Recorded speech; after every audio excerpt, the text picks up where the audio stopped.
Hi friends, പുതിയൊരു വീഡിയോയിലേക്ക് സ്വാഗതം. ഡെയിലി ലൈഫിൽ നമുക്ക് എല്ലാവർക്കും തന്നെ ഒത്തിരി യൂസ്ഫുൾ ആകുന്ന കുറച്ച് നല്ല നല്ല ടിപ്സുകളൊക്കെ കളക്ട് ചെയ്തിട്ടാണ് ഇന്ന് ഞാൻ വന്നിട്ടുള്ളത്. അതുമാത്രമല്ല, നമ്മുടെ വീടിനകത്തും പരിസരങ്ങളിലും നമ്മുടെ കൃഷിയിടങ്ങളിലൊക്കെ ശല്യക്കാരായ എലി, പെരിച്ചാഴി, പാമ്പ്, പല്ലി, പാറ്റ എന്നിവയൊക്കെ അനായാസമായി ഒഴിവാക്കാനുള്ള നല്ല കിടിലൻ ടിപ്സും കൂടി ഞാൻ ഈ വീഡിയോയിൽ ഉൾപ്പെടുത്തിയിട്ടുണ്ട്. അപ്പോൾ സമയം ഒട്ടും തന്നെ കളയാൻ നമുക്ക് വീഡിയോയിലേക്ക് പോവാം. ഇതുപോലുള്ള ഫ്ലാസ്ക് ഒക്കെ നമ്മൾ യൂസ് ചെയ്തതിന് ശേഷം കുറേ നാളത്തേക്ക് ഇങ്ങനെ അടച്ചു വെച്ച് കഴിഞ്ഞ് തുറക്കുമ്പോൾ വല്ലാത്തൊരു ബാഡ് സ്മെല്ല് ഉണ്ടാവാറില്ലേ?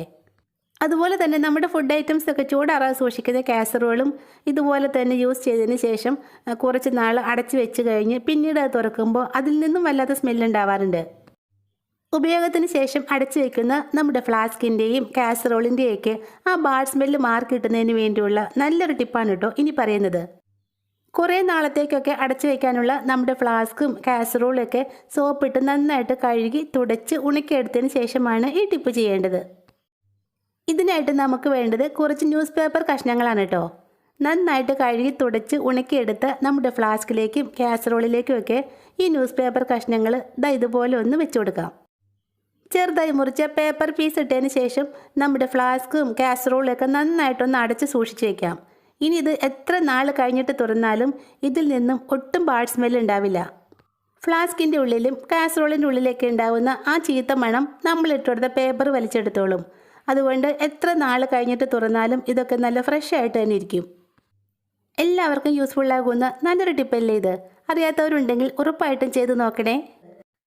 ചിലപ്പോഴൊക്കെ നമ്മുടെ ചുരിദാർ പാൻറ്റിൻ്റെയോ അണ്ടർ സ്കർട്ടിൻ്റെയോ ഒക്കെ വള്ളി ഇതുപോലെ ഒരറ്റം ഉള്ളിലേക്ക് കയറി പോവാറില്ലേ?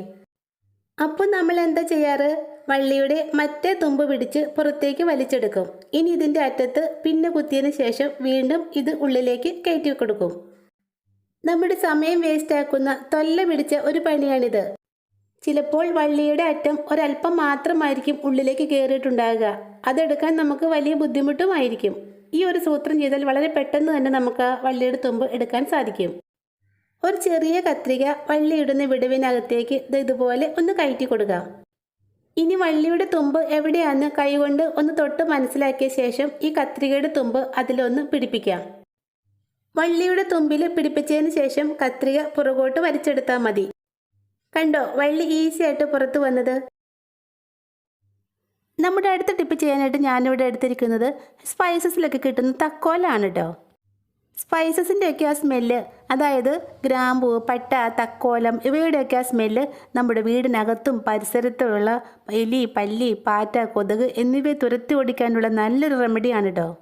വെറും രണ്ട് തക്കോലം മാത്രം മതി നമ്മുടെ ടിപ്പ് ചെയ്യാനായിട്ട്. ആദ്യം തന്നെ നമുക്കിത് നന്നായിട്ടൊന്ന് പൊടിച്ചെടുക്കാം. ഞാനിവിടെ ഒരു ഇടികല്ലിലേക്ക് ഇട്ടാണ് കേട്ടോ ഇത് പൊടിച്ചെടുക്കുന്നത്. കൂടിയ അളവിലാണ് നിങ്ങൾ എടുക്കുന്നതെങ്കിൽ മിക്സി ജാറിലിട്ടും പൊടിച്ചെടുക്കാവുന്നതാണ്. പിന്നെ ഇടികല്ലിലേക്ക് ഇട്ട് പൊടിക്കുമ്പോൾ അത്ര നൈസ് പൊടിയായിട്ടൊന്നും കിട്ടില്ല കേട്ടോ. ഇതുപോലെയാണ് നമുക്ക് ഇത് പൊടിഞ്ഞ് കിട്ടിയിട്ടുള്ളത്. പൊടിച്ചെടുത്ത തക്കോലം നമുക്കൊരു മൺചിരാതിലേക്ക് ഇട്ട് കൊടുക്കാം. ഒരല്ലി വെളുത്തുള്ളി തോലോടുകൂടി ചതച്ചെടുത്തിട്ടുണ്ട്, അതുകൂടി നമുക്ക് മൺചിരാതിലേക്ക് ഇടാം. തോലോടുകൂടി ചതയ്ക്കുമ്പോഴാണ് വെളുത്തുള്ളിയുടെ ആ ഫ്ലേവർ നന്നായിട്ട് കിട്ടുന്നത്. അതുകൊണ്ട് വെളുത്തുള്ളി തോലോടുകൂടി തന്നെ ചതച്ചെടുക്കാൻ ശ്രദ്ധിക്കണേ. ചതച്ചെടുത്ത വെളുത്തുള്ളി കൂടി നമുക്ക് ആ മൺചിരാതിലേക്ക് ഇട്ട് കൊടുക്കാം. ഇതിലേക്ക് കുറച്ച് വെളിച്ചെണ്ണയോ നല്ലെണ്ണയോ ഒഴിച്ചതിന് ശേഷം നല്ലതുപോലെ ഒന്ന് ഇളക്കി മിക്സാക്കി എടുക്കാം. വെളുത്തുള്ളിയും തക്കോലവും എണ്ണയും ചേർത്ത് നന്നായിട്ടൊന്ന് ഇളക്കി മിക്സാക്കിയ ശേഷം നമുക്കിതിലേക്ക് ഒരു തിരി ഇട്ട് കൊടുക്കാം. ഇനി ഇത് അരമണിക്കൂർ നേരത്തേക്ക് ഒന്ന് റെസ്റ്റ് ചെയ്യാനായിട്ട് മാറ്റിവെക്കാം. ഇങ്ങനെ കുറച്ച് നേരം റെസ്റ്റ് ചെയ്യാനായിട്ട് വെക്കുമ്പോഴാണ് തക്കോലത്തിൻ്റെയും വെളുത്തുള്ളിയുടെയൊക്കെ ആ ഫ്ലേവർ നമ്മുടെ ആ തിരിയിലേക്ക് നന്നായിട്ട് പിടിച്ചു കിട്ടുകയുള്ളൂ. അരമണിക്കൂറോളം വെച്ചതിന് ശേഷം നമുക്ക് ആ തിരി ഒന്ന് കത്തിക്കാം. ഈ തിരി ഇങ്ങനെ കത്തുമ്പോൾ നല്ലൊരു സ്മെല്ലാണ് കേട്ടോ ഇവിടെ നിറയെ. പല്ലിക്കും പാറ്റയ്ക്കും കൊതുകിനും ഈച്ചയ്ക്കും പൊടിയീച്ചയ്ക്കും ഒന്നും ഒട്ടും ഇഷ്ടമില്ലാത്തൊരു സ്മെല്ലാണിത്. ഇങ്ങനെ കത്തിച്ച് വെച്ചിട്ടുണ്ടെങ്കിൽ നമ്മുടെ അടുക്കളയിൽ നിന്നും ഇവയെല്ലാം പുറത്തു പൊക്കോളും. സന്ധ്യാസമയത്ത് ഇങ്ങനെയൊക്കെ ഉണ്ടാക്കി നമ്മുടെ സിറ്റ് ഔട്ടിലോ റൂമിനകത്തോ ഒക്കെ വെച്ചാൽ പുറത്തു നിന്നും ഒരൊറ്റ കൊതുക് പോലും നമ്മുടെ വീടിനകത്തേക്ക് പ്രവേശിക്കില്ല. അത്രയ്ക്കൊരു സ്മെല്ലാണ് കേട്ടോ നമ്മളിത് കത്തിച്ച് വയ്ക്കുമ്പോൾ ഉണ്ടാകുന്നത്.